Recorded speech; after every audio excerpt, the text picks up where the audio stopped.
Younger generation today, I feel, wants a little bit of what I don't agree with this work-life balance concept. I work 20 hours a day, 7 days a week. Wow. So 140 hours. I don't believe in work-life balance. Frankly, I was a little bit disappointed in 1986 or something when we moved from 6-day week to 5-day week. I mean, I was not very happy with that. Youngsters must say, this is my country. I want to work 70 hours a week. भाई ये work life balance की बकवास में मत पड़ो. First అసలు 70 hours ని divide చేస్తే వీక్లీ 5 వర్కింగ్ డేస్ కి అయ్యేది 14 అవర్స్ పర్ డే. అంటే 7 hours sleep, 2 hours of travel time, 1 hour లో వైఫ్, చిల్డ్రన్ రెడీ అవ్వడాలు, బాత్రూమ్ వెళ్ళడాలు, తినడాలు అన్ని చేసుకోవాలి. Welcome to my channel. I'm doctor Irfani Syed. ఇదే మన topic, exuberant working hours demand by corporates. అసలు ఈ బిగ్ కార్పొరేట్ బాసెస్ విజన్ ఏంటి? వీళ్ళు ఇలా మాట్లాడుతుంది ఏదో time pass and motivation angles లో ట్రై చేద్దాం అనేంత సింపుల్ అయితే కాదు. వీళ్ళు ఎక్స్ట్రాఆర్డినరీ సక్సెస్ఫుల్ క్యాపిటలిస్టిక్ గైస్. ప్రతి మాట చాలా ఆలోచించి చెప్తారు. వీళ్ళకి తెలియదా ఇది లేబర్ లా ప్రకారం కరెక్ట్ కాదు, ఎథికలీ, మోరలీ, ఇమోషనలీ, ఫైనాన్షియలీ ఇది కరెక్ట్ కాదు అని. కొత్తగా మన దగ్గర దీన్ని దేశ సేవ అని కూడా అంటున్నారు.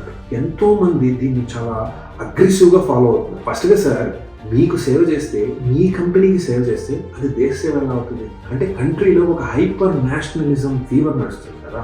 ప్రతి మాటకి దీంతో కనెక్ట్ చేసేస్తే పనులు అయిపోతాయని మీరు ట్రై చేస్తారు. మీకు మేము పనిచేస్తుంది, మీరు సిఇఓ, ఎండి, సిఎఫ్ఓ, సిఇఓ లాగా ఆఫీస్ ఎక్స్పెన్సెస్ మీద బిజినెస్ క్లాస్ ఎయిర్లైన్లో ట్రిప్పులు, వరల్డ్ టూర్స్లో చేస్తే దాన్ని దేశ సేవ అని ఎలా అంటారు? మనది ఒక సోషలిస్ట్ రిపబ్లిక్ ఆఫ్ ఇండియా. ఇక్కడ ఒక గవర్నమెంట్ ఉంది. మమ్మల్ని అడిగినప్పుడు ఖచ్చితంగా మేము చేస్తాం, రండి దేశ సేవ చేయండి అని. ఒకప్పుడు అటల్ బిహారీ వాజ్పేయి గారు కార్గిల్ వార్ టైంలో ఇది దేశంలో ఉండే ప్రతి ఒక్కరి రెస్పాన్సిబిలిటీ, మీరు అందరూ సిద్ధంగా ఉంటుంది, అవసరమైతే వార్లో పార్టిసిపేట్ చేయడానికైనా అని పిలుపునిచ్చారు. దానికి అందరూ ఎవ్వరు కూడా అపోజ్ చేయలేదు, అందరూ రెడీ అయ్యారు. Commitment towards country. మా బాధ్యతలు, మా నేషనలిజం మాకు తెలుసు, కార్పొరేట్స్ నుంచి నేర్చుకోవాల్సిన అవసరం లేదు. కొంచెం ఇప్పుడు బ్యాక్గ్రౌండ్ డీటెయిల్స్లోకి వెళ్దాం. ఈ ప్రాబ్లం వల్ల రీజన్స్ ఏంటి? అసలు ఇలా మాట్లాడడానికి, ఇంత ఇర్రెస్పాన్సిబుల్గా మాట్లాడడానికి రీజన్స్ ఏంటి అనేది మీరు తెలుసుకోవాలి. ఫస్ట్గా మనల్ని వరల్డ్స్ యంగెస్ట్ కంట్రీ అంటారు. అంటే మన దగ్గర ఉన్నంత యువ జనాభా ఈ ప్రపంచంలో ఏ కంట్రీలో లేదు. అయితే మన maximum citizens are unskilled, in other words unemployed. CMIE report ప్రకారం 9.3% పీపుల్ ఆర్ అన్ఎంప్లాయిడ్. ప్రతి ముగ్గురులో ఒక్కరు అన్ఎంప్లాయిడ్ ఉన్నారు.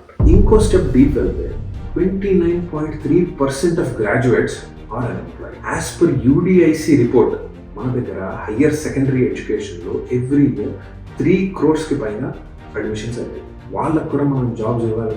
State of inequality in India report ప్రకారం 90% of Indian salary is lesser than 25,000. 25,000 కన్నా తక్కువ సంపాదిస్తున్నారు నెలకి.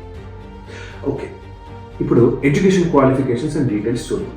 ఇవన్నీ పాయింట్స్ నేను ఫైనల్ కంక్లూజన్కి కనెక్ట్ చేస్తాను. అప్పుడు మీకు అర్థమవుతుంది ఇవన్నీ బ్యాక్గ్రౌండ్ గురించి ఎందుకు ఇంతసేపు మాట్లాడాము. 2017 and 18లో ఇంజనీరింగ్ కాలేజెస్ సీట్స్ 7 lakhs పైగా వేకెంట్ అయ్యాయి. 2018 and 19లో 6.7 lakh సీట్స్ వేకెంట్ అయ్యాయి. ఎందుకు? High fees. మనం ఇందాక రిపోర్ట్ చెప్పాను కదా, స్టేట్ ఆఫ్ ఇన్ఈక్వాలిటీ, 25,000 కంటే తక్కువ సంపాదిస్తున్నారు. డబ్బులు ఎక్కడి నుంచి వస్తాయి ఇంత పెద్ద ఫీజులు కట్టడానికి? 2, sub standard education. Most teachers మన ఇంజనీరింగ్ కాలేజెస్లో PhD క్వాలిఫికేషన్ కూడా లేదు. అప్రాక్సిమేట్లీ 44.5% ఉంది. మన ప్రెస్టీజియస్ IIT కాలేజెస్లో కూడా 40% of post graduate jobs postings recruitments చేయలేదు. తమిళనాడులో అన్నా యూనివర్సిటీ ప్రకారం 30,000 సీట్స్ ఖాళీగా ఉన్నాయి. 2019లో ఆస్పైరింగ్ మైండ్స్ ఒక సర్వే చేశారు. దే డిక్లేర్డ్ 60% మన ఇంజనీరింగ్ స్టూడెంట్స్ ఇంటర్న్షిప్ చేయరు. అంటే ఆల్మోస్ట్ 80% ఆఫ్ దెమ్ ఎంప్లాయబుల్ కేటగిరీలోకి క్వాలిఫై అవ్వలేరు. ఇంకా IITలో కూడా క్యాంపస్ రిక్రూట్మెంట్స్ ఆల్మోస్ట్ అవ్వలేదు అని ఈ రిపోర్ట్స్ చెప్తారు. ఇది ఇలా పక్కన పెడితే లాస్ట్ ఇయర్లోనే 2,26,000 మందిని IT జాబ్స్లో నుంచి తీసేశారు. 2023లో ఇదే నెంబర్స్ 1.6 lakhs. ఇప్పుడు ఎంప్లాయ్మెంట్లో ఉన్న వాళ్ళ పరిస్థితి ఏంటో చూద్దాం. మెకిన్స్కీ హెల్త్ ఇన్స్టిట్యూట్ రిపోర్ట్ ప్రకారం 59% of Indians face burnout at work place. ఇది వరల్డ్ లోనే హైయెస్ట్. 2023 ILO రిపోర్ట్ ప్రకారం Indians work longest and are paid the least. ఇప్పుడు ఇవన్నీ ఎందుకు చెప్పాను అంటే మీకు డాట్స్ ఇక్కడ కనెక్ట్ చేస్తాను. మన పాపులేషన్కి, మన ఎడ్యుకేషన్ స్టాండర్డ్స్కి, మన ఎంప్లాయబుల్ మెంబర్స్కి, వాళ్ళ మీద వేస్తున్న ప్రెషర్స్కి అన్ని డేటా కూడా ఆఫీస్ నుంచి ఎవరు రాలేదు. I don't believe in work-life balance. Frankly, I was a little bit disappointed in 1986 or something when we moved from 6-day week to 5-day week. I mean, I was not very happy with that. Youngsters must say, this is my country. I want to work 70 hours a week. మీరు పనిగా చూడండి. ఇవన్నీ brain washing tactics. ఇంట్లో మీ ఆవిడని ఎంతసేపు చూస్తారు అన్నారే, మీకు నచ్చనివ్వండి, మాకు నచ్చుతుంది, మాలాగా నచ్చే మగవాళ్ళు చాలా మంది ఉన్నారు. అంటే ఒక లైన్ ఆఫ్ డీసెన్సీ అనేది లేదా మీకు? ఎందుకు? మనం చిన్నప్పటి నుంచి చదివిన చదువులు కేవలం ఒక రోబోట్ కైండ్ ఆఫ్ జాబ్స్ చేయడానికి మాత్రమే పనికి వస్తున్నాయి. వాళ్ళు ఈ జనరేషన్ పేరెంట్స్ అయినా కనీసం ఇప్పుడైనా నిద్ర లేచి కొంచెం గుడ్ అండ్ డైవర్స్డ్ ఫీల్డ్స్ గురించి ఆలోచించండి. ఇంజనీరింగ్స్, డాక్టర్స్, ఎంబీఏస్ వీళ్ళే కాదు, వీళ్ళ వెనకాల కూడా చాలా పెద్ద ప్రపంచం. లక్షల స్కూల్ ఫీజు, కాలేజ్ ఫీజు, లాస్ట్కి అయ్యేది ఏంటి? ఇంత స్ట్రెస్ ఇచ్చిన తర్వాత ఆ పిల్లోడికి సేమ్ సైకిల్లో రిపీట్ అవ్వాలి. 30లో వాడు ఒబెసిటీ, 40లో షుగర్, 50లో హాస్పిటల్, 60లో ఫోటో తండం. అవసరమా?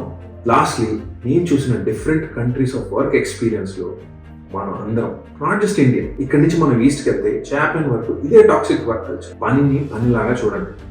అవసరానికి మించి చేయాల్సిన అవసరం లేదు. ఒక్కరు చేస్తే సరిపోదు. అందరూ ఈ అమెరికన్స్ అండ్ యూరోపియన్ స్ట్రాటజీస్ని అడాప్ట్ చేసుకోవాలి. అప్పుడే మీరు హ్యాపీగా ఉంటారు. వాళ్ళని చూడండి, 2 o'clock లాగౌట్ అంటే 1:59 లాగౌట్. ఒక్క విషయం వాళ్ళ దగ్గర క్లారిటీగా మనం నేర్చుకోవాల్సింది ఏంటంటే they are up to their point.